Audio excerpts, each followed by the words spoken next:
러시아군이 우크라이나 수도 키이우 외곽에서 밀려나면서 향후 어떤 전략을 취할지 관심이 모아지고 있습니다.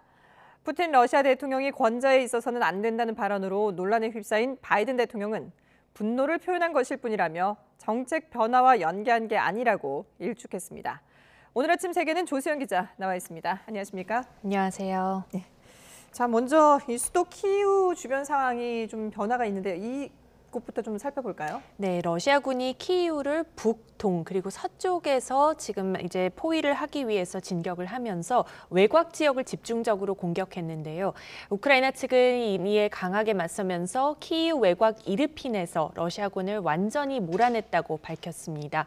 이르핀은 키이우 중심에서 20km 떨어져 있습니다. 키이우 서북쪽 경계와 맞닿아 있는데 우리나라로 치면 서울과 경기도 고양시 정도의 위치입니다. 예. 올렉산데르 마르쿠신 이르핀 시장은 이르핀이 반격의 거점이 될 것이라며 다음은 부차, 보르젤 그리고 호스토멜을 탈환할 것이라고 밝혔습니다. 이들 세 곳 역시 키이우 서북쪽 소도시로 특히 호스토멜은 개전 초기 러시아 공수부대가 호스토멜 공항 장악을 위해서 투입됐던 곳입니다. 이런 가운데 러시아 병력 일부가 벨라루스로 철수하는 모습이 포착됐다는 미 언론 보도도 나왔는데요. 재정비를 거쳐 키이우에 대한 새로운 포위 작전에 투입될 가능성이 있어 보입니다. 따라서 장기전을 배제할 수 없는 가운데 우크라이나군이 러시아군을 외곽으로 밀어내면서 일단 수도 키이우도 다소 안정을 찾아가는 모습입니다. 예. 키이우가 좀 안정을 찾아가고 있다니 다행이긴 한데요. 근데 지금 보면은 또 격전지 가운데 하나가 마리우폴 아니겠습니까? 근데 네. 여기서는 민간인 피해가 계속 늘어나고 있다고요? 네, 그렇습니다. 마리우폴의 참상이 쏙쏙 전해지고 있는데요. 지금까지 우크라이나 정부가 집계한 민간인 사망자는 약 5천 명입니다. 러시아군의 계속된 포격으로 사망자가 10,000명이 넘을 수 있다는 우려도 제기되고 있습니다. 러시아군은 마리우폴에서 민간인에 대한 공격은 없었다고 주장하고 있지만 마리우폴 시의회는 주거시설의 80%가 파괴된 상태라고 밝혔습니다. 또 이달 초부터 전기와 난방, 식수 공급이 끊기는 등 생활 여건도 갈수록 열악해지고 있습니다. 바딘 보이첸코 마리우폴 시장은 민간인 대피를 위한 버스들이 현재 대기를 하고 있는데 러시아군이 안전한 통로를 열어주는 데 동의하지 않고 있다고 전했습니다. 보이첸코 시장은 16만 명의 민간인이 갇혀 있다며 이들을 서둘러 대피시켜야 한다고 호소했습니다. 예. 민간인 피해는 좀 없었으면 좋겠는데요. 어쨌든 지금 러시아 푸틴 대통령을 전 세계가 지금 주목하고 있고 비난을 하고 있는데 네. 좀 과격한 발언으로 비난을 했던 바이든 대통령이 여기에 대해서 해명을 하고 나섰다고요? 네, 그렇습니다. 실언이라는 말도 많았고요. 예. 백악관은 그런 의도는 없었다, 정권 교체 관련 의도는 없었다 이렇게 해명을 했는데 바이든 대통령은 푸틴 대통령이 전쟁을 일으킨 것에 대한 도덕적 분노를 표현한 것이라고 설명했습니다. 그러니까 정권 교체를 염두에 두는 방향으로 러시아에 대한 정책을 바꾸는 것은 아니라는 거죠. 그런 만큼 발언을 철회하거나 사과할 생각은 없다고 강조했습니다. 바이든 대통령은 그러면서도 푸틴 대통령과의 회동에 대해서는 푸틴에 달려있다며 가능성을 열어놨습니다.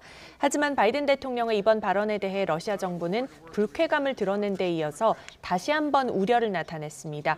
드미트리 페스코프 크렘린궁 대변인은 매우 우려스러운 발언이라고 지적하면서 면밀히 주시할 것이라고 밝혀서 미러 간의 긴장감이 더욱 고조되고 있습니다. 페스코프 대변인은 또 우크라이나 전쟁과는 무관하게 국가 존립에 위협이 있을 때만 핵무기를 사용할 것이라고 밝혔습니다. 러시아는 우크라이나전에서 민간 가옥이나 아파트를 목표물로 삼지 않는다고도 거듭 주장하면서 국제사법재판소의 심판을 수용하지 않을 것이라고 말했습니다. 예.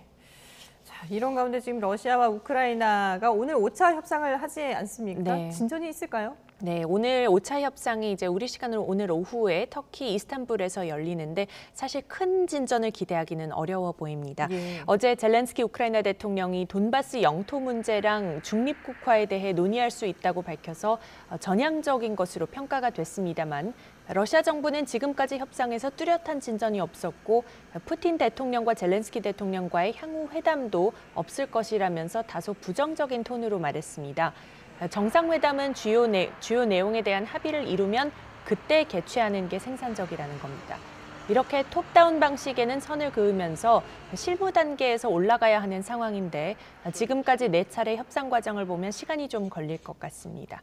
세르게이 라브로프 외무장관은 우크라이나의 탈군사화와 비나치화에 대한 기존 입장을 강조했고 또 돈바스 지역에서 피해자는 러시아라는 입장도 되풀이했습니다. 예. 자, 우크라이나 상황 알아봤고요. 마지막으로 북한과 관련된 소식 한 가지 더 알아보죠. 네. 북한이 대륙간 탄도미사일을 발사한 이후에 지금 여러 가지 국제사회가 긴박하게 움직이고 있는데 한미일 합참의장도 만난다고요? 네, 그렇습니다. 한미일 3국 합참의장 회동이 현지 시간 30일, 그러니까 내일 하와이에서 열립니다. 3국 합참의장이 마지막으로 대면한 것은 지난해 4월 말이었습니다. 이번 회의는 사전에 조율된 것이지만요. 시기적으로 북한의 ICBM 발사 직후에 열린다는 점에서 더욱 주목됩니다. 한미일 3국은 무력 시위 수위를 높이고 있는 북한을 강력히 규탄하고 공동 대응 의지를 다지고 있는데요. 북한의 추가 도발 동향 점검과 정보 공유와 함께 향후 대북 대응책에 대해 중점적으로 논의할 전망입니다.